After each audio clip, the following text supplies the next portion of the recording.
आज हम करेंगे which is the next topic is abiotic and biotic ecological factors. So abiotic and biotic ecological factors में abiotic क्या होता है? We all know it's a non living thing and biotic it's a living thing. Moving on to abiotic factor, जहाँ पे हम study करेंगे soil and it's like all the characteristics, followed by आपका light, temperature, and then thereafter जो हमारा syllabus का next topic है ecological adaptation, हम उस पर मूव ऑन करेंगे. So moving on to abiotic factor. So abiotic factor क्या होता है? Non living thing. इसमें हमने बताया था फिजिकल है, chemical goes by the pH, salinity, and physical में आ जाएगा light, temperature, soil etcetera. So what is soil? Soil क्या है? It is the uppermost weathered layer of the earth's crust. It is a mixture of weathered mineral, rock particles, organic matter, water and air. ये क्या होता है? जो अर्थ की top most layer है, ठीक है, उस उसमें जिसमें वेदरिंग हो जाती है, जिससे क्रस्ट वगैरह, जो रॉक के क्रस्ट होते हैं, बेड रॉक होते हैं, वो डिस्टिंग्रेट कर जाते हैं और वो महीन महीन पार्टिकल्स बना देते हैं. That forms the soil. अब उस सॉइल में क्या क्या हो सकता है? लाइक वेरियस कॉम्पोजिशन, कोई प्रोपोर्शन होगा. उसमें होता है वेदर्ड मिनरल, मिनरल जो आपके अर्थ में है. रॉक पार्टिकल्स, बिकॉज रॉक के डिस्टिंग्रेशन से बन रहा है. ऑर्गेनिक मैटर, क्योंकि डेड एंड डिकेइंग वो है. वाटर एंड एयर, पानी और हवा भी होगा. अगर आप सॉइल की स्टडी करते हो तो उसको कहते हैं पीडोलॉजी.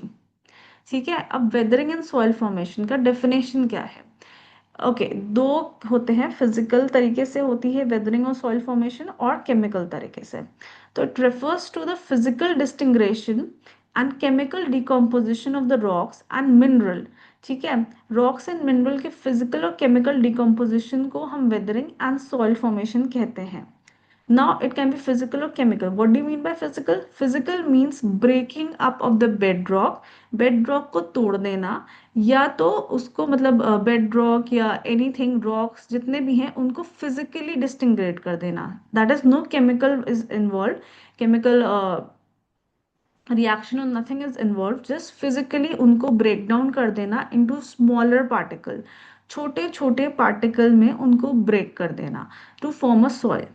केमिकल क्या होता है? केमिकल डिकम्पोजिशन ये होता है कि जो भी सॉइल में मिनरल्स हैं, they are in the in soil, मतलब not in the soil, in the bed rocks, rocks, sediments जो भी हैं उसमें they are in the insoluble form. ठीक है. वो कंपाउंड्स होंगे, they are insoluble in form. तो केमिकल रिएक्शन से, which can be anything, oxidation, reduction, anything, X Y Z thing, उसकी मदद से उन मिनरल्स को सॉल्युबल फॉर्म में लाना. ठीक है.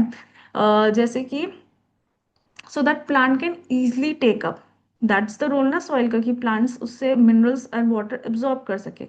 So that is how weathering and soil formation take place. So it refers to the physical distinction and chemical decomposition of the rock and mineral, and it can be physical or chemical. Now, moving on to the classification of soil on the basis of location of soil mineral particle. Okay, अब यहाँ पे soil का classification हम पढ़ेंगे on the basis of soil mineral particle. यानी कहाँ पे soil mineral particle मिल रहा है. तो there are two kinds of soil. मतलब इसके then there are further classification. Residual soil and transported soil. Residual soil, as the name suggest, जैसा कि आप नाम सुन रहे हो, रेसिडुअल सॉइल. ठीक है. जहाँ पे होगा वहीं का रेसिड्यू है. सो जो soil mineral particle have been formed in place from the bedrock below. ठीक है. सॉइल कैसे फॉर्म होगा? रॉक्स, बेड रॉक्स, उनके डिस्टिंग्रेशन से सॉइल फॉर्मेशन होगा. तो जहाँ पे बेड रॉक था वहीं पे डिस्टिंग्रेशन हुआ, वहीं पे सॉइल बना एंड वहीं रहा. तो that is called residual soil. वो वहीं पे रहेगा. Then move on to transported soil. Transported soils are into four category: collovium, alluvium, glacial and aeolian. ठीक है. collovium क्या है?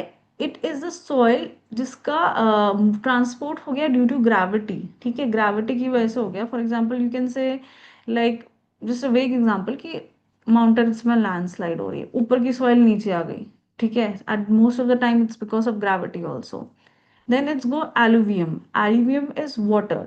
वो सॉइल जो वाटर की वजह से ट्रांसपोर्ट हो गई है, which is a very common example is alluvial soil, जो कि गंगा के बैंक्स में मिलती है, क्योंकि वो सॉइल गंगा के साथ बह के आ जा रही है. सो दो सॉइल्स आर alluvium, क्योंकि उसका ट्रांसपोर्ट मैकेनिज्म क्या है? वाटर, ग्लेशियल्स, ठीक है, ग्लेशियल ट्रांसपोर्टेड सॉइल क्या है, जो कि मूवमेंट ऑफ ग्लेशियर की वजह से हुई है, ग्लेशियर का मूवमेंट हुआ और उसके साथ सॉइल भी मूव कर गई, तो those are transported soil. Then aeolian is wind, wind के साथ जो सॉइल होगी विच इज बेसिकली एक जगह से दूसरी जगह जाती है, तो जिस जगह से जाती है वहां पे इरोजन हो जाता है, मूव्स टू अदर प्लेस। तो they are on the location of mineral particles, दो टाइप की सॉइल है, residual and transported. Transported is further classified into colluvium soil जो कि ग्रेविटी से होती है, एलुवियम सॉइल जो कि वाटर के ट्रांसपोर्टेशन से है, ग्लेशियल सॉइल जो कि ग्लेशियर की वजह से है, एंड एओलियन सॉइल जो कि विंड के ट्रांसपोर्ट की वजह से है। So this was all about soil. Then soil का कॉम्पोजिशन क्या होता है, सॉइल किस किस चीज से बनी है, तो soil is composed of mineral particles, organic matter, air and water, ठीक है, मिनरल पार्टिकल है, ऑर्गेनिक मैटर है, एयर है और वाटर है। मिनरल पार्टिकल में क्या क्या है, मिनरल पार्टिकल में आपका आएगा सैंड जिसका साइज है 0.05 to 2 mm, सिल्ट जिसका साइज होगा 0.002 to 0.05 mm, और क्ले, क्ले आएगी 0.002 mm।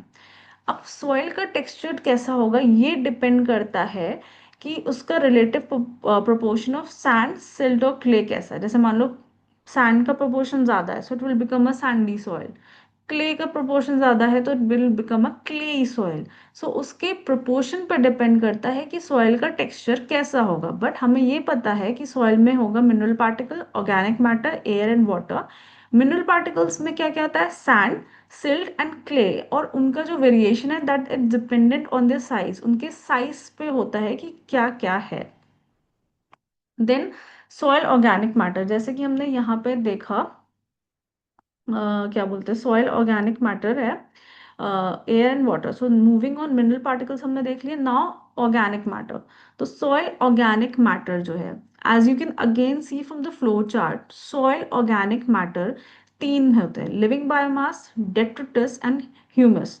लिविंग बायोमास जो कि लिविंग बायोमास उसमें पड़ा है leaf etcetera everything, plants anything, ठीक है, छोटे से plants, grass, what living biomass जो है, ठीक है, and that can be other like animals also, microorganism. Then we move to detritus. Detritus क्या होते हैं, they are basically heterotrophs। कैसे heterotrophs हैं, they are the consumer। कैसे consumer है, because they derive their nutrition from dead decomposing matter, जैसे कि earthworm, ठीक है, earthworm dead decomposing, तो वो भी होता है, ये हमने देखा है कि soil में होता है। Then it is humus. Humus क्या होता है, amorphous and colloidal mixture of organic substances, जो ढेर सारे अमोर्फस एंड ऑर्गेनिक सब्सटेंसेस का जो मिक्सचर है उसको ह्यूमस कहते हैं।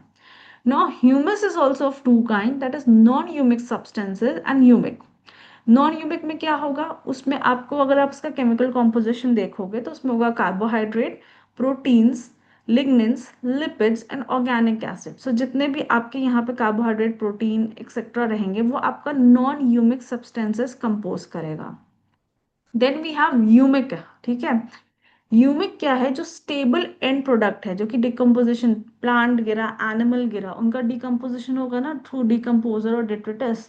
तो उनके जो डिकम्पोजिशन के बाद जो उन्होंने अपना इंजेक्शन कर लिया, जितना उनको डेट्रिटस और डिकम्पोजर को चाहिए था, उन्होंने अपने लिए जितना कंज्यूम कर लिया, उसके बाद जो सिंपल वो ऑर्गेनिक कंपाउंड्स बचे, ठीक है, उनको हम कहते हैं ह्यूमिक। वो डार्क कलर के होते हैं और वो ह्यूमस का और सॉइल का 80 to 90% पार्ट होते हैं। So the entire it is humus में जितना भी होगा उसका 80 to 90% ह्यूमिक होगा, rest is non humic substances. So the definition is stable and product derived from the decomposition of plant and animal residue, amorphous dark in color होगा, and account for 80 to 90%, ठीक है। अब क्या होगा, हमने देखिए soil organic matter, living biomass, detritus, humus. Humus is again divided into non humic and humic substances. Not जो humic substances है, they are also based on solubility of each fraction at different pH। अब humic is also further divided into three parts, तीन parts में divided है, ठीक है। इनका क्या बेसिस है, ऑन किस पीएच में, पानी के किस पीएच में वो सॉल्युबल हो जाएंगे उस पे ये डिपेंड करता है। So they are three, humin, humic acid and fulvic acid. Humin का क्या है, ये इररिस्पेक्टिव ऑफ द पीएच किसी भी पीएच में डिसॉल्व नहीं होगा, not soluble in water at any pH, तुम कितना भी सॉल्व कर लो नहीं होगा, वो ऊपर आके या कहीं भी फ्लोट करेगा बट वो डिसॉल्व नहीं होगा, it will not form a solution with water. Humic acid जो है ये एसिडिक कंडीशन में तो इनसॉल्युबल है, बट अगर वाटर अल्कलाइन है, अगर वाटर का पीएच अल्कलाइन है तो ये डिसॉल्व हो जाएगा, you will get a solution in alkaline water, but again acidic condition पे नहीं होगा। Fulvic acid, mixture of weak aliphatic and aromatic organic acid which is soluble in water at all pH, irrespective of the pH fulvic acid जितना भी होगा वो solution form करेगा। ठीक है, देन मूविंग ऑन, जैसे हमने पढ़ा था कि मिनरल पार्टिकल्स है सॉइल में, सॉइल ऑर्गेनिक मैटर है, तो now the third is soil air. Soil air का क्या मतलब हुआ कि सॉइल है, पोरस है, स्पेस है, ठीक है, एंड नॉट नेसेसरी कि उसके हर पोर में पानी प्रेजेंट हो।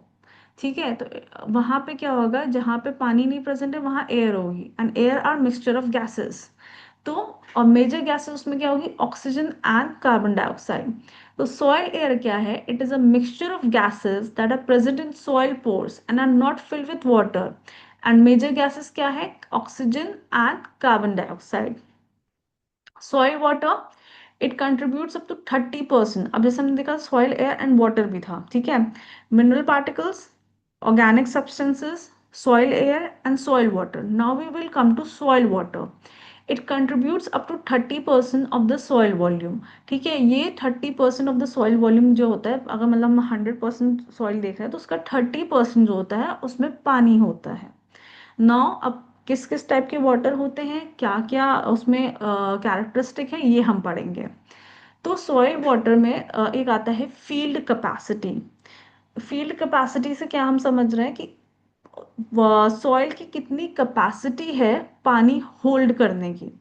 ठीक है, तो इट गोज लाइक दिस कि suppose X Y Z there is a field और यू टेक अ सॉइल, ठीक है, उसमें तुमने पानी डाला, ठीक है, अब देखना है कि वो उसके अंदर कितनी एबिलिटी है to retain that water after the internal drainage has take place, यानी जितना वाटर मूव आउट करना था मूव आउट करके ग्राउंड वाटर में चला गया, बाकी चीजें हो गई कि हाइग्रोस्कोपिक जो हम आगे पढ़ेंगे, कैपिलरी, सारे हर टाइप का होने के बाद 2 दिन के बाद हम उसको मेजर करते हैं कि कितना पानी है, and that is called field capacity. तो it is the water holding capacity of the soil. It shows soil profile ability to retain water after the process of internal drainage system has ceased. It is measured 2 days after the infiltration event. तो समझ गए आप बात को कि ये water holding capacity बताता है कि पानी एक सॉइल कितना होल्ड कर सकता है आफ्टर उसका इंटरनल ड्रेनेज हो चुका है।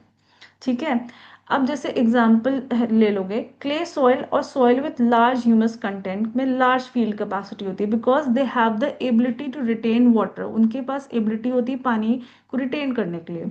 एक एग्जाम्पल ले लो सैंडी सॉइल, अगर मान लो तुम्हारी सैंडी सॉइल है तो उसकी फील्ड कैपेसिटी कम होगी, क्योंकि तुमने अगर नॉर्मल एक्सपेरिमेंट्स में भी, एक्सपेरिमेंट्स क्या बचपन में देखा होगा, अगर सैंड है, अगर तुम उसमें पानी डाल रहे हो तो इट जस्ट फ्लो आउट, ठीक है, सैंड पानी अब्जॉर्ब नहीं करता है तो उसकी फील्ड कैपेसिटी कम है। तो इसीलिए क्ले सॉइल और सॉइल जिसमें लार्ज ह्यूमस कंटेंट है उसकी फील्ड कैपेसिटी ज्यादा होगी। अब फील्ड कैपेसिटी को भी तो चीजें अफेक्ट कर रही होंगी ना, कोई फैक्टर्स, तो उनके फैक्टर्स है सॉइल टेक्सचर, जैसे कि बोला क्लेई सॉइल, सैंडी सॉइल, जैसी सॉइल होगी उस पर डिपेंड करेगा।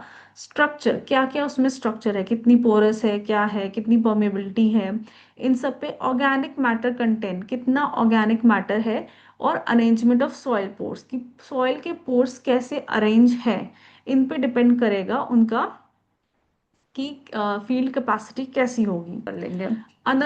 Okay, permanent wilting point. Permanent wilting point क्या है, जो हाँ सुनो, तो वाटर है वो सॉइल में स्टोर होता है, ठीक है, अब वो वाटर जो होगा वो प्लांट भी लेगा अपने नरिशमेंट के लिए, और कुछ कुछ टेम्परेचर की वजह से इवापोरेट हो जाएगा टॉप सॉइल से।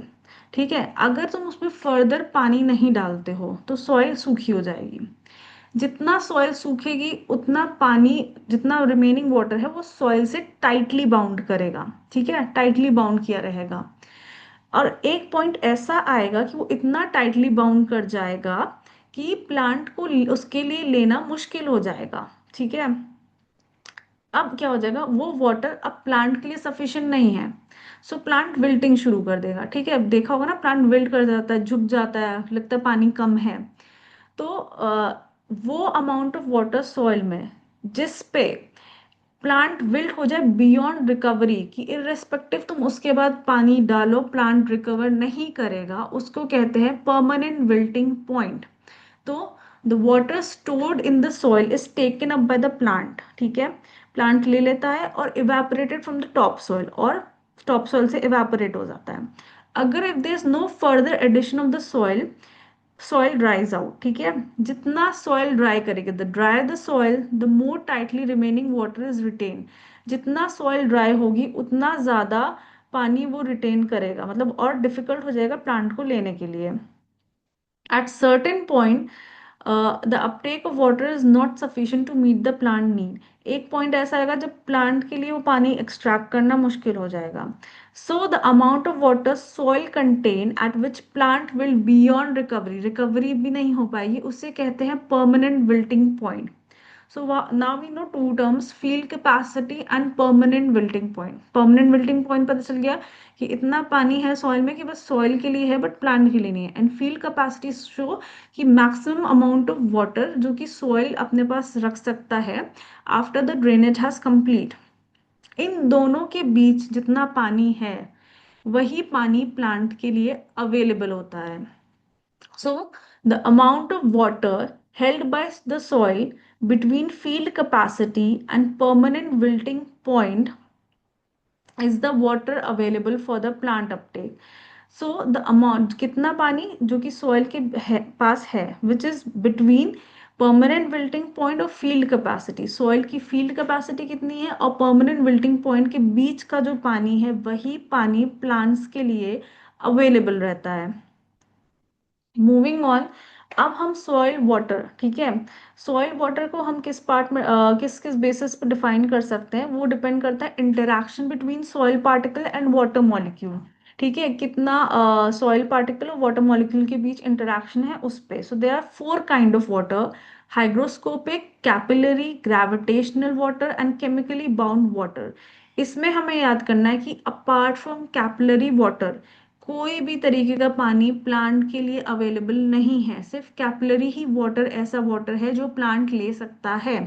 सो लेट्स सी इन सब का डेफिनेशन क्या है। हाइग्रोस्कोपिक वाटर, ठीक है, वो वाटर जो कि सॉइल पार्टिकल के अराउंड एक थिन फिल्म बना सकता है और उसके अराउंड फर्मली अटैच होता है that soil to the soil and is not available for plants. तो hygroscopic पानी क्या है, water present as a thin film around soil particles and remain firmly attached to the soil and is not available for the plant. Now come the capillary water. Capillary water is water present in thin and narrow capillaries formed by the soil particle and widely utilized by the plant. ये क्या होता है, जो हम बोलते हैं soils में pores होंगे, उस पोर्स और जो थिन कैपिलरी है, जो नैरो कैपिलरी है, उसमें जो पानी प्रेजेंट होता है वो होता है क्योंकि उसको प्लांट ले लेता है। तो that is the water is called the capillary water, as the name suggest capillary, capillary में जो पानी होगा वो। Available water is called threshold, ठीक है, जो पानी अवेलेबल होता है प्लांट के लिए उसको हम कहते हैं threshold. Gravitational water, gravitational water is क्या होता है, ग्रेविटी की मदद से जब आप पानी डालें इनफिल्ट्रेशन हुआ और ग्रेविटी की मदद से जब जो वाटर है वो सॉइल में नीचे चला जाता है and it forms the ground water. And again ये पानी प्लांट के लिए अवेलेबल नहीं है। So gravitational water is water percolates deep into the soil due to the gravitational force of the earth that constitutes groundwater, ठीक है, and it is not available for plants. Chemically bound water, water present in the form of hydrated oxide of iron, aluminium, silicon, etc. And it is also not available for plant. वो water जो कि hydrated like oxide या of iron, ठीक है, aluminium, silicon और x Y Z chemical का hydrated form में होता है and that is not also available for the plant, इसको हम कहते हैं chemically bound water. Next is ground water. जैसे कि हमने प्रीवियसली देखा, ग्रेविटेशनल वाटर क्या होता है, वो पर्कुलेट हो जाता है and it leads to the formation of ground water. So what is ground water? Ground water आपका ग्रेविटेशनल वाटर है जो कि सॉइल से जाते जाते पर्कुलेट करके नीचे आ जाता है। अब ग्राउंड वाटर को दो दो की फैक्टर्स डिटरमाइन करते हैं, एक है प्रेजेंस एंड एक है फ्लो ऑफ ग्राउंड वाटर। ठीक है, लाइक की फैक्टर्स है जो डिटरमाइन करते हैं कि लाइक ग्राउंड वाटर का प्रेजेंस क्या है और उनका फ्लो कैसा होगा। दो है porosity and permeability. Porosity as the word suggest, ये एक ओपन स्पेस है विद इन अनकॉन्सोलिडेटेड सेडिमेंट और rock capable of holding underground water. क्या होगा, एक तरीके से जो जो रॉक और सॉइल के पार्टिकल्स हैं उनके बीच का जो स्पेस है जो कि is capable of holding the underground water, वो होती है porosity.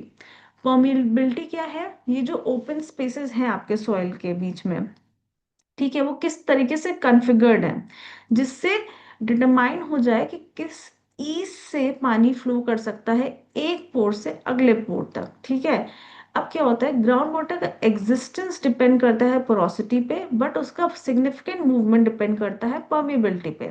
So let's go for the definition. Porosity, it is the amount of open space within unconsolidated sediments और rock capable of holding underground water. Permeability, it describes how these open spaces are configured and consolidated, determining the ease with which water can flow from one pore to the next. अब वही, दो ground water existence depend on porosity but it's significant movement depends on permeability. उसका existence depend करता है porosity पे, but उसका जो movement है वो डिपेंड करता है परमिएबिलिटी पे। तो we have two kinds of body, one is like aquifers, ठीक है, and another one is aquitards. Aquifers क्या है, इट ये ऐसी बॉडी है जिसके अंदर लाइक अनकॉन्सोलेटेड मटेरियल की, जिसमें ग्रेवल, सैंड, रॉक है, जिसमें इतनी परमिएबिलिटी है कि अलाउ करता है वाटर को फ्लो करने के लिए। तो it is a body of rock और अनकॉन्सोलिडेटेड ग्रैव material like gravel, sand and rock, जिसमें इतनी परमेबिलिटी है जो वाटर को अलाउ करता है उससे पास होने के लिए। एक्वाटार्ड क्या होता है, वो बॉडी जिसके अंदर इतनी परमेबिलिटी नहीं है जो वाटर को पास होने दे, ठीक है, जो कि ग्राउंड वाटर के फ्लो को रोक देगा, उसको करते हैं हम एक्वाटार्ड्स, जिसका एग्जांपल है क्ले। ठीक है, definition is a body that does not permit a significant amount of water to pass through such as clay, इसको कहते हैं हम एक्वाटार्ड्स। तो ओके, सॉइल प्रोफाइल क्या है कि over time physical, chemical and biological process के जो आपका बेड रॉक और रॉक एरिया है उसमें ऑब्जर्वेबल चेंजेस आ जाते हैं, जिसको हम कहते हैं होराइजन। ठीक है, horizon in particular location give each soil a distinct soil profile. तो जो होराइजन बन जाते हैं एक के ऊपर एक लेयर्स, वो सॉइल को एक सॉइल प्रोफाइल देते हैं। तो over time the physical, chemical, biological process in the regolith leads to observable change layer in the soil called horizon. Horizon in a particular location give each soil a distinctive soil profile. So this is the diagram of a soil profile जहाँ पे आपको दिख जाएगा सारे layers. So we have O horizon, A horizon, E horizon, B horizon, C horizon and H horizon. Though they are not very distinct, वो continuously form होते हैं, but for our study we have made it कि हाँ वो distinctly दिखते हैं, मतलब ऐसा नहीं कि O horizon and then completely there is a A horizon, वो एक कंटिन्यूअसली चेंज होता रहता है। So, soil profile, as we can see, first is the O horizon. O horizon, O for organic. So you can remember it like that. उसमें क्या होता है, large amount of organic material, as the name suggests, in varying stage of decomposition. Different stage of decomposition में जो organic material होते हैं वो होते हैं like completely decompose होंगे, जो ह्यूमस बना रहे होंगे, जो still under the process of dead decaying होंगे, और उसके अलावा जो फॉलन डेब्रिस होगा वो आपका ऑर्गेनिक मैटर होता है जो कि ओ होराइजन फॉर्म करता है। Then we have A horizon. A horizon is the top soil, ठीक है, it is the top most mineral horizon, rich in humus and dark in colour. ये आपका क्या होता है, टॉप मोस्ट मिनरल होराइजन होता है, इसमें ढेर सारे मिनरल्स होते हैं, rich in humans humus and dark in colour. Next is E horizon, जो कि हम बाद में डिस्कस करेंगे। Let's go for the B horizon. B horizon क्या है, वो हमारा सब सॉइल है। यहाँ पे लिटिल ऑर्गेनिक मैटर होता है और केमिकल composition होता है, that is largely of underlying rock, also refer to as zone of accumulation और illuviated horizon, since mineral from above tend to accumulate here. ये ऐसा होराइजन है जिसमें आपका ऑर्गेनिक मैटर बहुत कम है, और केमिकल कॉम्पोजिशन जो होता है वो उसके नीचे की जो रॉक होती है उस पर डिपेंड करता है। इस जोन को हम जोन ऑफ एक्यूमुलेशन और इल्यूविएटेड होराइजन भी कहते हैं, क्योंकि मिनरल ऊपर से इस जोन में है, वो लीच कर जाता है। ठीक है। Then we have C horizon which is the parent rock, जिसमें वीकली वेदर्ड पेरेंट मटेरियल होता है, और वो जो आर होराइजन है बेड रॉक के ऊपर अंडरलाइन करता रहता है। So it is made up of weekly weathered parent material sitting on unaltered bedrock. So we can see, जैसे कि बेस पे क्या है, आर होराइजन जो कि हमारा बेड रॉक है। देन सी होराइजन जो पार्शली वेदरिंग फेज में रॉक है, वो आपका सी होराइजन है। ठीक है। Then B horizon which is a subsoil, जहाँ पे मिनरल एक्यूमुलेट कर रहे हैं with little organic matter. E horizon हम आगे डिस्कस करते हैं। Then A horizon, it is a top soil mixed with humus, and O horizon is entirely an organic matter, जो कि डार्क टॉप लेयर इसका बनाता है। So now what is E horizon. E horizon या इल्यूविएशन, जो कि और पुराने सॉइल्स होते हैं, लाइक अगर आपको इकोलॉजी आती होगी तो आपको पता होगा, जैसे क्लाइमेक्स होता है, ठीक है, तो सक्सेशन होता है, तो पहले होता है कि initial phase and final phase. तो जो आपकी क्लाइमेक्स सक्सेशन होता है, जो एकदम एंड पे पहुंच चुकी है, तो दो soil which is older and well developed soil, उसमें एक ही होराइजन होता है जिसे कहते हैं इल्यूविएशन। ठीक है। ये प्रेजेंट होता है ए और बी होराइजन में, और इसके क्या होता है, ये रिप्रेजेंट करता है zone of maximum leaching of mineral. ठीक है। जहां से मिनरल और ऑर्गेनिक मैटर लीच आउट होता है। ठीक है। And leave behind a distinct layer largely composed of silicate. तो क्या है, ई होराइजन एक older and well developed soil है। ठीक है। उसमें ए होराइजन, ओ होराइजन हुआ, ए होराइजन हुआ, बी से पहले, उसके बाद बी से पहले ई होराइजन होता है, जिसको कहते हैं इल्यूविएशन। ठीक है। जो ए और बी के बीच प्रेजेंट है, ये रिप्रेजेंट करता है zone of maximum leaching of mineral. यहाँ से मिनरल जो है और ऑर्गेनिक मैटर जो होते हैं वो लीच आउट कर जाते हैं।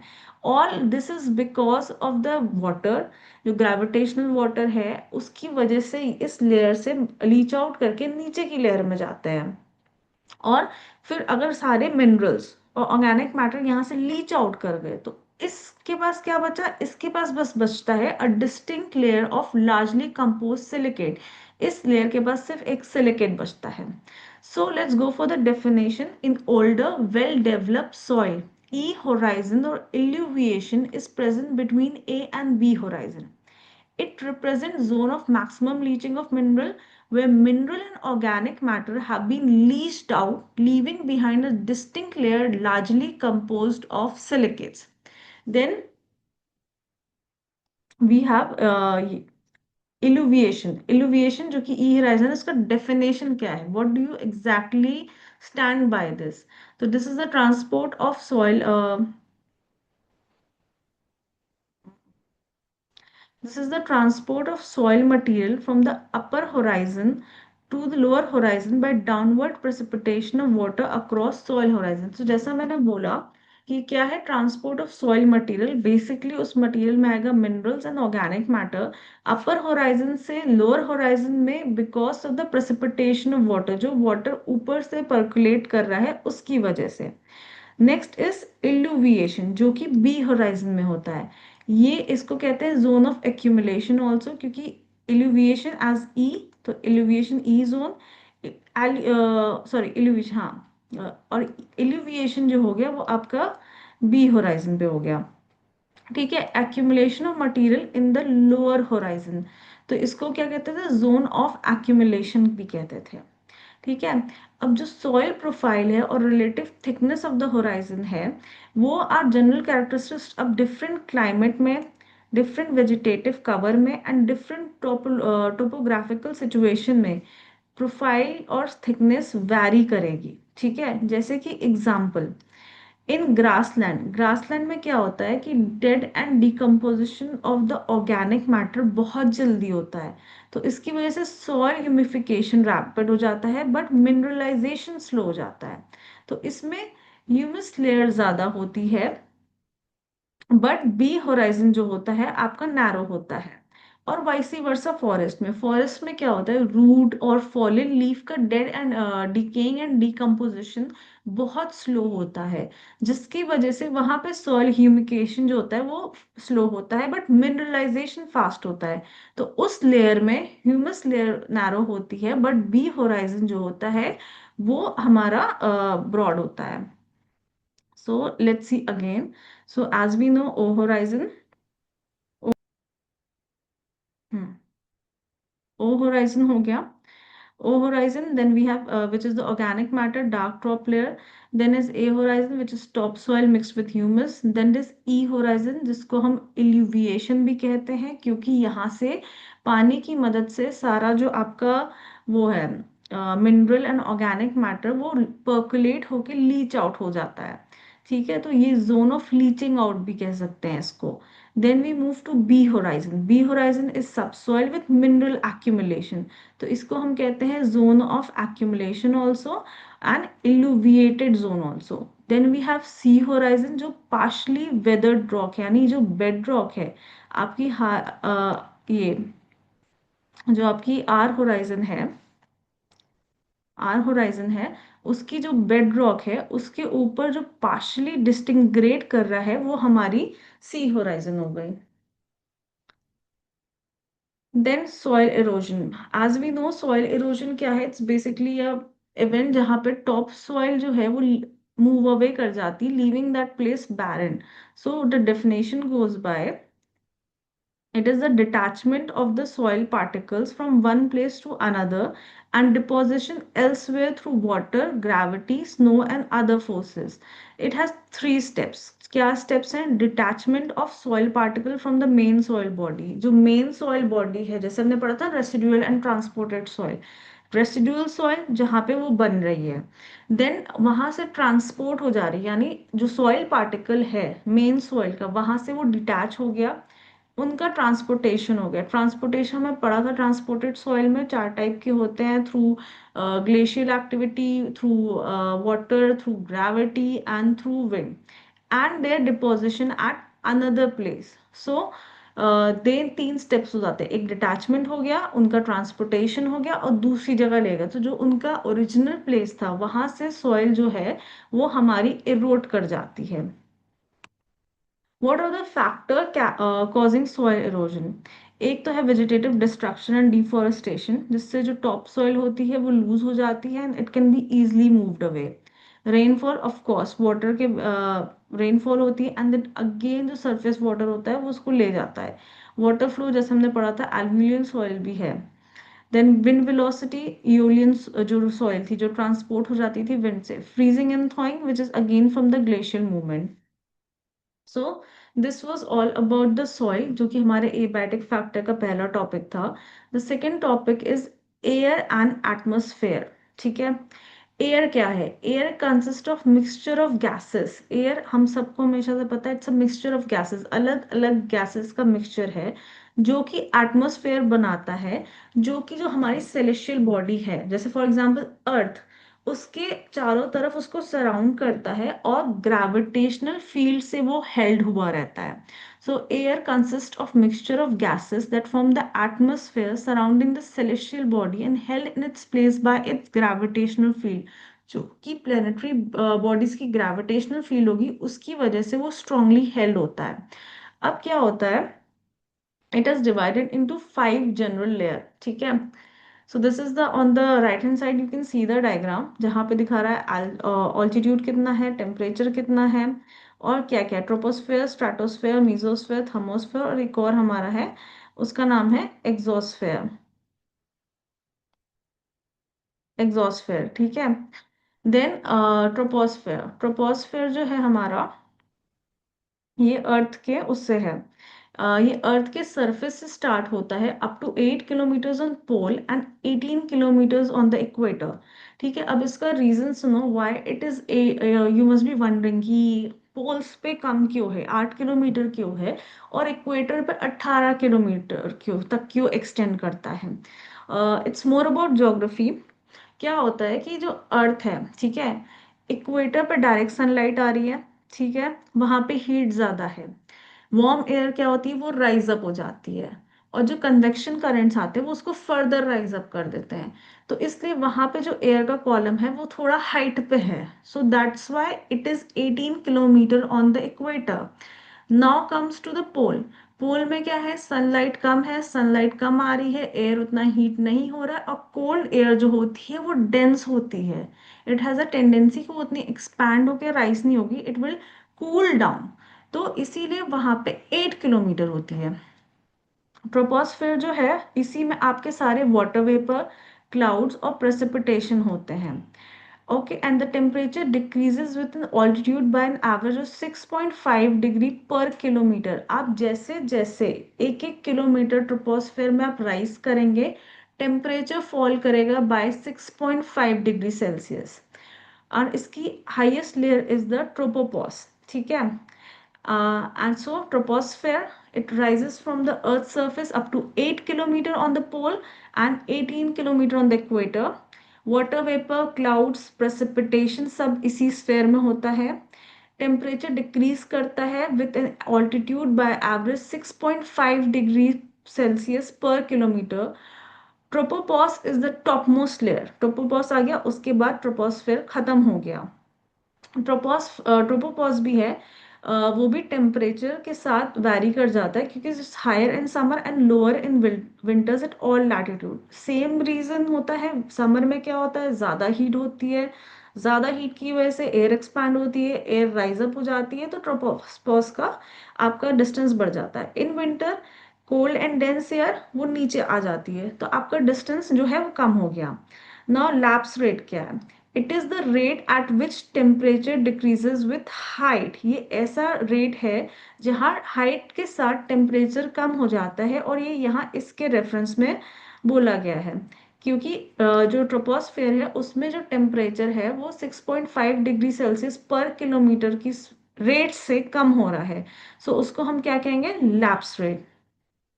Moving on, next is stratosphere. ये ट्रोपोपॉज से शुरू होता है और अप टू 50 किलोमीटर तक जाता है। ओजोन लेयर जो होता है वो इसी लेयर में पाया जाता है at a distance of 15 to 30 kilometre तक, ठीक है। इसका top most layer is stratopause, and यही वो लेयर है जहाँ पे आपके एरोप्लेन फ्लाई करते हैं, like at the end of the troposphere, उसके ऊपर, बिकॉज यहाँ पे आपके क्लाउड्स, वाटर वेपर, प्रेसिपिटेशन कम होते हैं, तो आपका टर्बुलेंस के चांसेस कम होते हैं। So this is the layer जहाँ पे एरोप्लेन आपके फ्लाई करते हैं।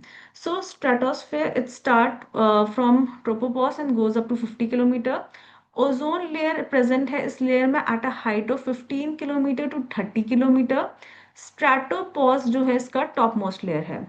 The troposphere and the stratosphere are collectively called lower atmosphere. जैसे आप देख सकते हो, स्ट्रेटोस्फेयर और ट्रोपोस्फेयर को हम कहते हैं लोअर एटमोस्फेयर। उसके बाद आता है mesosphere.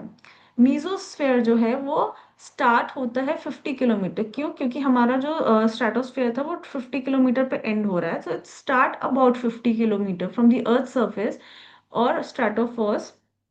Okay, and it starts somewhere around 50 kilometer from the Earth's surface and it goes up to 85 kilometer, और ये 85 किलोमीटर तक जाता है। Mesopause is the topmost layer, इसका topmost layer is the mesopause, and the top of the mesosphere is the coldest part of the Earth's atmosphere with the temperature -90 degree Celsius. So mesosphere जो होता है 50 kilometre से start हो रहा है earth surface से, और या तो स्ट्रेटोस्फोर्स से, and it goes up to 85 kilometer. Mesopause is the topmost layer. The top of the mesosphere is the coldest part of the Earth atmosphere with the temperature around -90. And as the name suggests, mesosphere, तो यहाँ पे क्या होता है इस field में जो आपके मीटियोर्स होते हैं वो जनरली बर्न कर जाते हैं due to the friction of air gases. That's why आपको शूटिंग स्टार दिखते हैं. This is the reason, this is the name mesosphere. So next is thermosphere. Thermosphere क्या है? It extend from 85 kilometre to about 600 kilometre. That is जहाँ पे आपका mesosphere end हो रहा था which is around 85 किलोमीटर, वहां से ये बढ़ता है और ये 600 किलोमीटर ऊपर तक जाता है. इस जोन में टेम्परेचर कंटिन्यूसली राइज करता है और 1000 डिग्री सेल्सियस तक पहुंच जाता है. अभी तक क्या था, मीजोस्फेयर तक टेम्परेचर डिक्रीज कर रहा था आपका, लेकिन जैसे ही आप थर्मोस्फेयर में जाते हैं वहां पे टेम्परेचर जो है बढ़ता चला जाता है.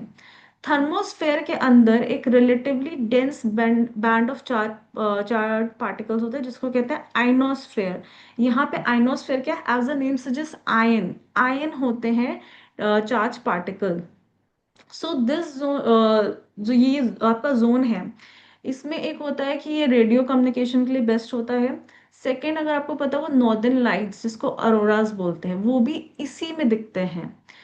ठीक है, ये दो चीज आपके इसमें देखते हैं. एंड देन थर्मोपॉस जो है वो बाउंड्री है बिटवीन थर्मोस्फेयर एंड एग्जॉस्फेयर. तो thermosphere it extend above about 85 kilometre to about 600 kilometer into the atmosphere.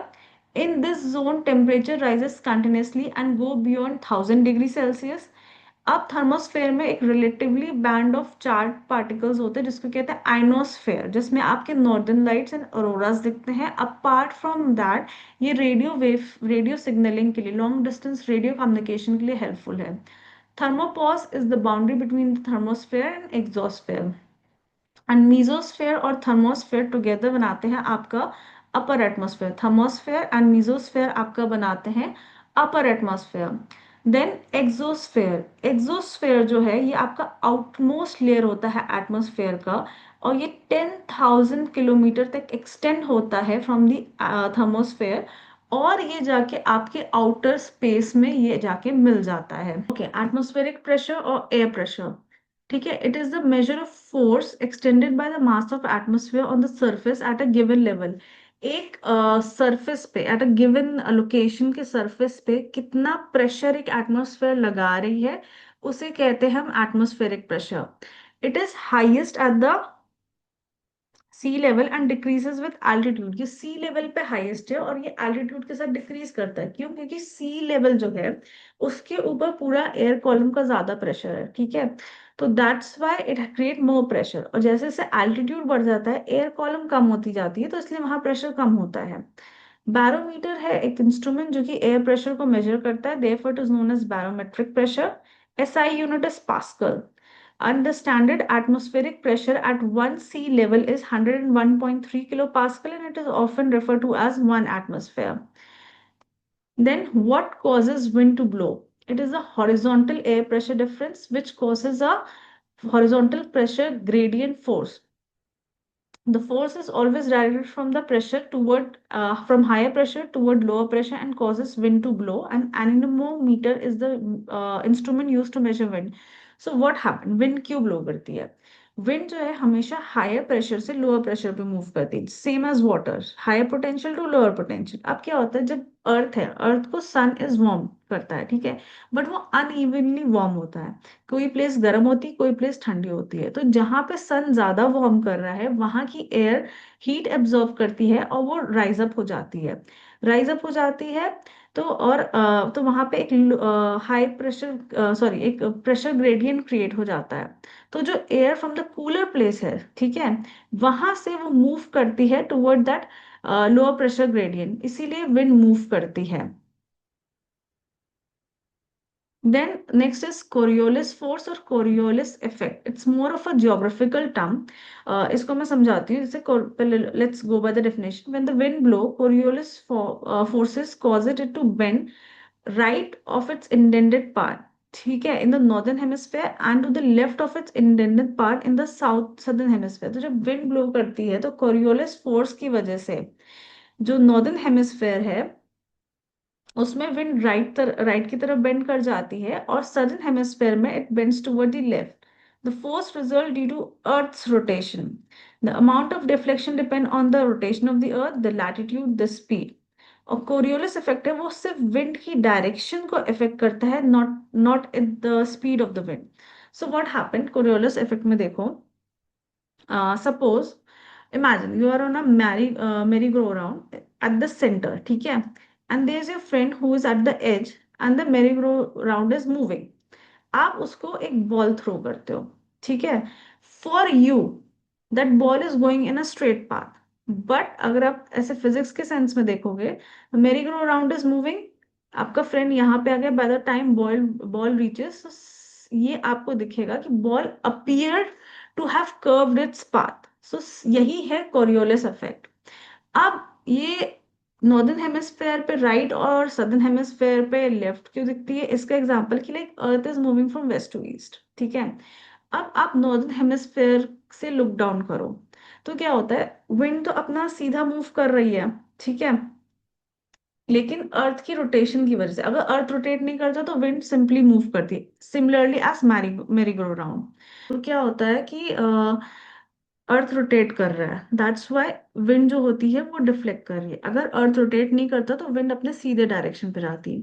Further latitude, latitude क्या है, इक्वेटर के पास धीमे मूवमेंट होगा एंड सॉरी तेज होगा, and as we move toward the pole, वो जो बेंडिंग है वो कम हो जाती है, ठीक है. तो क्या हुआ कि देखो विंड अपने सीधे मूव कर रही है, फाइन, सीधे मूव कर रही है. अब आप नॉर्थ पोल से नीचे देखोगे, ठीक है, अर्थ तो मूव कर रही है, आपका डायरेक्शन क्या है, काउंटर क्लॉकवाइज, कि वेस्ट टू ईस्ट मूव कर रही है, आपके लिए हो गया. अब क्या होगा कि बिकॉज ऑफ दैट रोटेशन आपको अपीयर करेगा हल्का सा विंड राइट की तरफ डिफ्लेक्ट कर गई है, तो दैट इज कोरियोलिस फोर्स. और साउथ में लेफ्ट की तरफ क्यों होती है, अब now you when you look up to the south pole, not look down. यहाँ पे था नॉर्थ पोल में, आप you are looking down the north pole, यहाँ पे है आप look up the south pole. तो क्या होता है, अगेन सेम विंड अपने डायरेक्शन पे मूव कर रही है, but due to Coriolis effect और due to the rotation of the earth it appears to bend its original path, और ये लेफ्ट की तरफ मूव कर जाती है. So this is all about Coriolis force. Then some general terms. Wind vane is used to determining the wind direction. Aero vane जो है is used to measure both speed and direction. Now another term जिसको समझाना है, atmospheric boundary. Atmospheric boundary layer और planetary boundary layer और friction layer. ये एक layer of air है from earth surface, usually up to 1 kilometre, जो कि 1 किलोमीटर तक रहती है, which is influenced by the friction with the surface and object on it.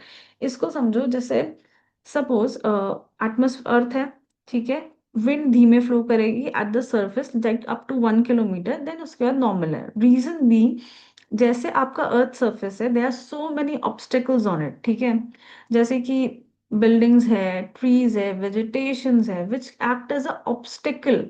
तो इसीलिए वहां तक विंड का जो है, उसकी जो मूवमेंट है वो फ्रिक्शन की वजह से इन्फ्लुएंस हो जाएगी. So that is what is atmospheric boundary layer और प्लानिटरी बाउंड्री लेयर और friction layer. It is the layer of air from Earth's surface, usually up to 1 kilometer, which is influenced by friction with Earth's surface and objects on it. Moving on, light. Okay, अब हमने soil किया था, soil के बाद हमने air किया है. Now we moving to another abiotic factor, that is light. Light क्या है, light is an electromagnetic radiation.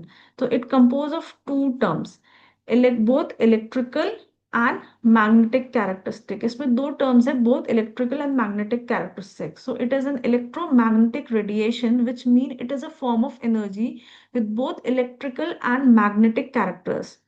The electrical and magnetic field in EM oscillate along the direction perpendicular to the propagation of the direction of wave. तो electromagnetic जो component है, that is electrical part and magnetic part, वो direction of the light से हमेशा perpendicular उसके साथ oscillate करेगा. So suppose this is your axis, light यहाँ मूव कर रही है, so one is your magnetic component जो उसके साथ ऑसिलेट कर रही है, and one is your electrical component जो उसके साथ मूव करेगी। तो what does it mean is like this कि ये ऑसिलेट करेगी along direction perpendicular to the propagation of direction of the wave. Next is classification of the EM जो है, EM vary according to the frequency of wavelength. जो आपका electromagnetic waves है उनका हमने किया है फ्रीक्वेंसी और वेवलेंथ से इलेक्ट्रोमैग्नेटिक स्पेक्ट्रम में। लाइट और विजिबल लाइट जो हमें ह्यूमन आइज को विजिबल होती है, it is a part of electromagnetic spectrum जिसका रेंज होता है 400 to 700 nanometre. So this is the visible light. Visible light कहाँ तक आ रही है? 400 to 700 नैनोमीटर। इससे कहते हैं फोटोसिंथेटिकली एक्टिव रेडिएशन और पीएआर पार, बिकॉज ये एक ऐसा रीजन है जहां पे फोटोसिंथेसिस हो रही है। And then it is between ultraviolet and infrared के बीच होती है। So sun is the primary source of PAR and UV. UV क्या है? यूवी जो है आपकी अल्ट्रावायलेट लाइट, इसका आता है 400 नैनोमीटर से 100 नैनोमीटर तक होती है। It is further divided into three parts, UVC, UVB and UVA. जो यूवीबी और यूवीसी होती है, ये ओजोन लेयर जो स्ट्रेटोस्फेयर में आपका ओजोन लेयर होता है वो इसको एब्जॉर्ब कर लेता है, therefore it does not reach the earth. They after solar radiation. Solar radiation क्या है?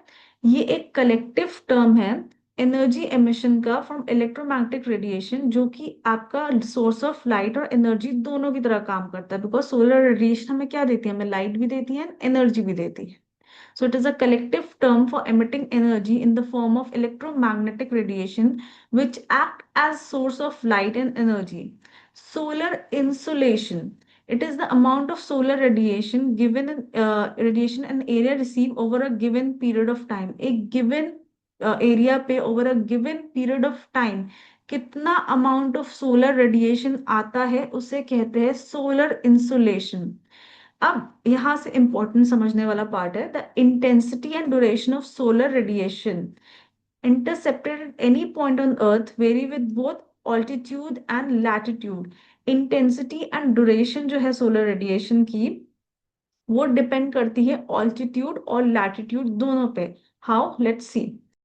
ऑल्टीट्यूड पे क्या क्या होता है? जैसे जैसे एलिवेशन बढ़ती है, ठीक है, ऑल्टीट्यूड से कैसे एनर्जी इफेक्ट हो रही है? जैसे जैसे एलिवेशन बढ़ेगी लाइट इंटेंसिटी बढ़ेगी, बिकॉज एटमोस्फेयर थिनर हो जाता है, तो कम लाइट एब्जॉर्ब होती है और कम लाइट स्कैटर भी होती है। तो क्या होता है? ऑल्टीट्यूड जैसे जैसे हाइट बढ़ी, लाइट इंटेंसिटी बढ़ जाएगी। क्यों बढ़ जाएगी? क्योंकि हमें पता है कि जैसे जैसे हम ऑल्टीट्यूड में ऊपर जाते हैं तो एटमोस्फेयर हमारा थिन होता जाता है। Thin atmosphere means less number of gas particles, less collision, less absorption, इसीलिए less scattering। तो इसीलिए आपने देखा होगा no matter what hill stations भले ही cold places हैं, बट अगर वहां पे सनी डे है तो वो सनलाइट बहुत स्ट्रांग होती है, इसीलिए it's very easy to get sunburn and tanning in at hill station, क्योंकि इंटेंसिटी जो होती है लाइट की वो बहुत तेज होती है। Then latitude. अब लैटिट्यूड आपकी इंटेंसिटी को कैसे इफेक्ट कर रहा है? There are two things, one is the day light are longest. ये तो आपका आपकी टोटल वेदर पे डिपेंड करता है कि समर में डे लाइट ज्यादा होती है, विंटर में कम होती है, तो इंटेंसिटी इस हिसाब से वेरिएशन करती है। अब ये है दूसरा रीजन है कि एंगल, एंगल ऑफ इंसिडेंस क्या है, उसकी वजह से भी इंटेंसिटी इफेक्ट होती है। Radiation hits surface at smaller angle at higher latitude, spreading sunlight over larger area and vice versa at low altitude. तो क्या होता है? ये देखो, ये है हमारा एक अर्थ, ठीक है, इक्वेटर के पास एक आपको पैरेलल सनलाइट्स मिल रही है, ठीक है, तो ये एक 90 डिग्री मान लो, जैसे लेट्स मेक इट हियर, ये है, यहाँ पे सनलाइट पड़ रही है, ठीक है, तो ये एक 90 ऑलमोस्ट 90 डिग्री का एंगल बना रहा है। Angle is very large. Sunlight concentrated एक जगह पे पड़ रही है, तो इसीलिए यहाँ पे सनलाइट की इंटेंसिटी ज्यादा होगी, सोलर रेडिएशन यहाँ ज्यादा होगा। सिमिलरली जब हम हायर लैटिट्यूड्स पे जाते हैं तो वहां पे जो सनलाइट पड़ रही है वो एक एंगल बना रही है, ठीक है, which angle can be like 60 degree और एनीथिंग। उसकी वजह से क्या हो रहा है? It is covering a larger area, diffuse और स्प्रेड लाइट हो रही है, इसीलिए वहां पे इनकमिंग सोलर रेडिएशन जो है उसकी इंटेंसिटी है वो कम रहती है। वेयर एज इक्वेटर पे वो ज्यादा रहती है because it is directly going into it. For example, एक नॉर्मल एग्जांपल है लाइक अ लाइट टॉर्च। ठीक है, एक लाइट टॉर्च को जब तुम एक दीवार पे मारते हो, ठीक है, अगर स्ट्रेट है एट 90 डिग्री अगर तुम कर रहे हो, तो तुम देखोगे it forms a concentrated region, concentrated intensity का एक रीजन बनेगा। ठीक है, same goes for the earth. Earth equator, sunlight direct आ रही है आपके, तो वहां पे लेसर एरिया में इंटेंसिटी ज्यादा हो रही है। अब उसी टॉर्च को तुम एक एंगल पे डिस्प्ले मार करो, तो आप जब उस एंगल पर डिस्प्ले करोगे तो कैसा होता है, it forms a oval shape. Intensity कम हो जाती है क्योंकि वहां पे एक एंगल बन रहा है which is less than a smaller angle. Similarly goes for the incoming solar radiation जो कि लैटिट्यूड के साथ इंटेंसिटी इफेक्ट करता है सन की। Then effect of lights on plant. तीन चीजें हैं, quality that is wavelength, quantity intensity and the duration photo period. Quality is the wavelength, quantity is the intensity and duration is the photo period. Light quality क्या है? photosynthesis generally blue और red region में होता है। Terrestrial plants के लिए तो ठीक है, बट एक्वेटिक इकोसिस्टम में क्या होता है, it can act as a limiting factor. क्यों? दीज बिकॉज ये जो रेड और ब्लू लाइट है ये वाटर और सस्पेंडेड पार्टिकल्स एब्जॉर्ब कर लेते हैं, तो ये बहुत डीपली वाटर में पेनिट्रेट नहीं करते हैं, hence it can become a limiting factor. So, photosynthesis occur in blue and red light. In aquatic system, it can be a limiting factor as these lights are absorbed by the water and suspended particles and hence do not penetrate deeply into the water. Next is light quantity, that is intensity, कितनी intensity से light आ रही है, ये हमने भी पढ़ा कि light reaching on the earth varies करती है लैटिट्यूड के हिसाब से, सीजन के हिसाब से and time of the day के हिसाब से। और ये भी प्लांट की ओवरऑल ग्रोथ एंड डेवलपमेंट को इफेक्ट कर रही है। इसकी वजह से plants are divided into two parts, one is shade tolerant species and shade intolerant species. Shade tolerant species क्या होती है, जो कि एक कैनोपी में अगर लाइट इंटेंसिटी कम भी है दे कैन ग्रो, उनका जो नॉर्मल डेवलपमेंट एंड ग्रोथ होता है वो हैम्पर नहीं होता है। For example beech, maple, fir and spruce. ठीक है, shade intolerant who need sun intensity for the growth and development, जैसे कि हो गया teak, eucalyptus and pine. Light duration that is photo period, ये सिर्फ फोटोसिंथेसिस नहीं इफेक्ट करता। लाइट अगर लाइट नहीं मिलेगी तो फोटोसिंथेसिस नहीं होगा, but it just does not effect photosynthesis, but ये अदर फोटोमॉर्फोजेनेटिक रिस्पॉन्सेज जैसे कि फ्लावरिंग और सीड जर्मिनेशन को भी इफेक्ट करता है, क्योंकि प्लांट्स में फोटो रिसेप्टर्स होते हैं जैसे कि फाइटोक्रोम और क्रिप्टोक्रोम, ये सेंस करते हैं और रिस्पॉन्ड करते हैं changes in the photo period. Then is temperature. Temperature क्या है, it is the degree of hotness and coolness of a body, किसी एक बॉडी कितना हॉट या कोल्ड है वो टेम्परेचर होता है। मेन फैक्टर है लैटिट्यूड, ऑल्टीट्यूड, वेजिटेशन भी टेम्परेचर को इफेक्ट करता है। नाउ लैटिट्यूड, लैटिट्यूड हमने अभी भी देखा था इंटेंसिटी के लिए, सिमिलरली हम यहाँ पे देख रहे हैं टेम्परेचर के लिए। It is the most important factor influencing the temperature of a place on the earth. It is inversely related to latitude, latitude बढ़ेगा टेम्परेचर घटेगा। अब दो हैं, angle of solar radiation and distance that a beam of light travel through the earth's atmosphere. Angle of solar radiation same thing, क्या होता है equator पे, if you want we can go back. Equator पे sunlight parallelly आ रही है, एक small reason पे concentrated sunrise sun rays पड़ रही है, तो वहां पे टेम्परेचर बढ़ जाएगा। सिमिलरली जब लैटिट्यूड में ऊपर जा रहे हैं या नीचे जा रहे हैं तो यहाँ पे एक एंगल बना रही है, इसकी वजह से आपका सनलाइट डिफ्यूज हो जा रहा है, तो यहाँ पे टेम्परेचर आपका कम हो जा रहा है। Another is distance the beam of light travel through the earth's atmosphere. अब क्या होता है, जैसे ये सन है और ये अर्थ है, जैसे सन एंड दिस इज अर्थ। अब क्या होता है, इक्वेटर में उसको डिस्टेंस कम ट्रैवल करना है, but when it is travelling to the higher latitude उसको डिस्टेंस ज्यादा ट्रैवल करना है। तो क्या होता है कि इक्वेटर में जब ट्रैवल करना होता है the amount of heat loss is less, ठीक है, whereas in higher atmosphere heat loss at higher latitude is high because they travel long distance before it hits the earth surface.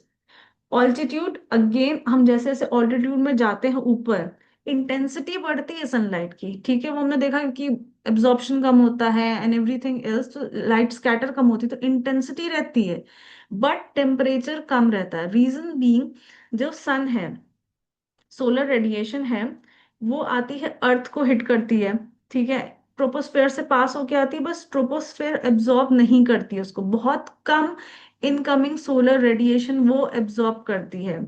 Instead ground absorb the radiation, क्योंकि air is not absorbing solar radiation, I, और उसका first source of absorption क्या है, earth surface. Earth surface absorb हुई, फिर वो कुछ heat radiate back करती है, फिर वो हीट जाती है ट्रोपोस्फेयर में bye conduction and convection.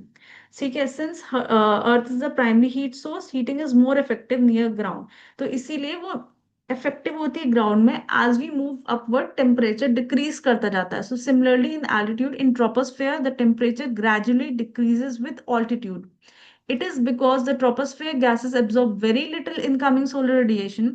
Instead, ground absorb the radiation, और जो heat होती है वो ट्रांसफर करती है tropospheric region को by conduction and convection. Since Earth's surface is the primary heat source, heating is more effective near the ground. Now we have temperature and vegetation.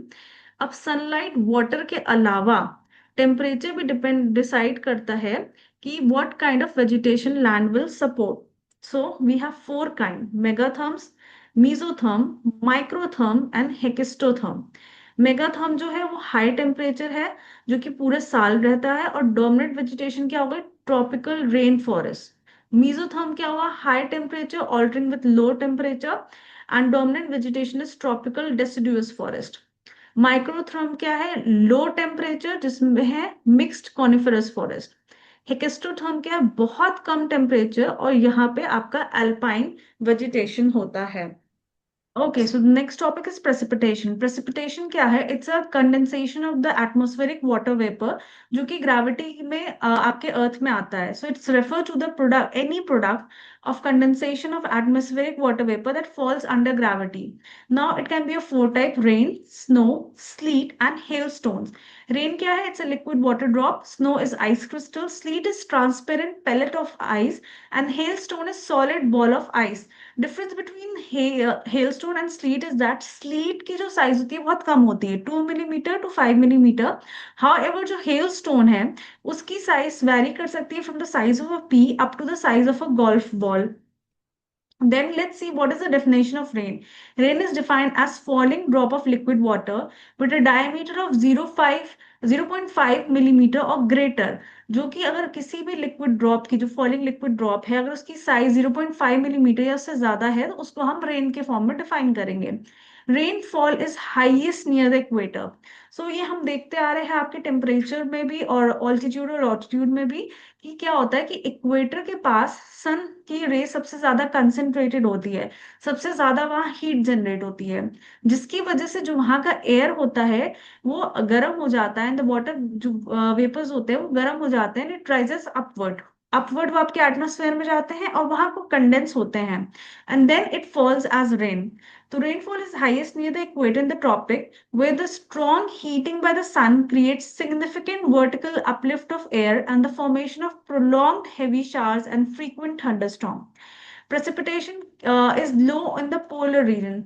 Same because आपके जो sun rays है वो आपके polar regions पे almost ना के बराबर पहुंचती है। फर्दर वहाँ टेम्परेचर इतना ठंडा होता है कि एक तो आपका वाटर जो होता है वो इवेपोरेट नहीं कर पाता, एंड फर्दर ऑलरेडी एटमोसफेयर इतना ठंडा है कि वहां पे वाटर वेपर ऊपर जाके होल्ड ही नहीं हो पाता। इसी वजह से वहां पे आपका एनी काइंड ऑफ प्रेसिपिटेशन बहुत कम होता है, because the air is too cold to contain much water vapor. Then some general terms: humidity, absolute humidity and relative humidity. Humidity is just a general term which का मतलब होता है कि atmosphere में कितना water vapor content है. Okay, so it is a general term that refers to the water vapor content of the air. Absolute humidity जो होती है वो बताती है कि it is the actual amount of water vapour per unit volume of the air. मतलब अभी per unit volume of the air में कितना actual amount of water vapour है, वो आपकी एब्सोल्यूट ह्यूमिडिटी बताती है। And relative humidity it is a percentage, which means कि at present suppose water vapour कितना है एटमोस्फेयर में, विच इज लाइक अपॉन कितना एटमॉस्फेयर पानी वाटर वेपर कितना एटमॉस्फेयर होल्ड कर सकता है, उसी को हम कहते हैं relative humidity. So it is a percentage of water vapour in the atmosphere compared with the maximum amount of water vapor that the atmosphere could contain at that temperature. So class, that was it for today. ये हमारे जितने abiotic factors थे, ये पूरी class उस पे थी। हमारा नेक्स्ट क्लास होगा इकोलॉजिकल अडेप्टेशन पे।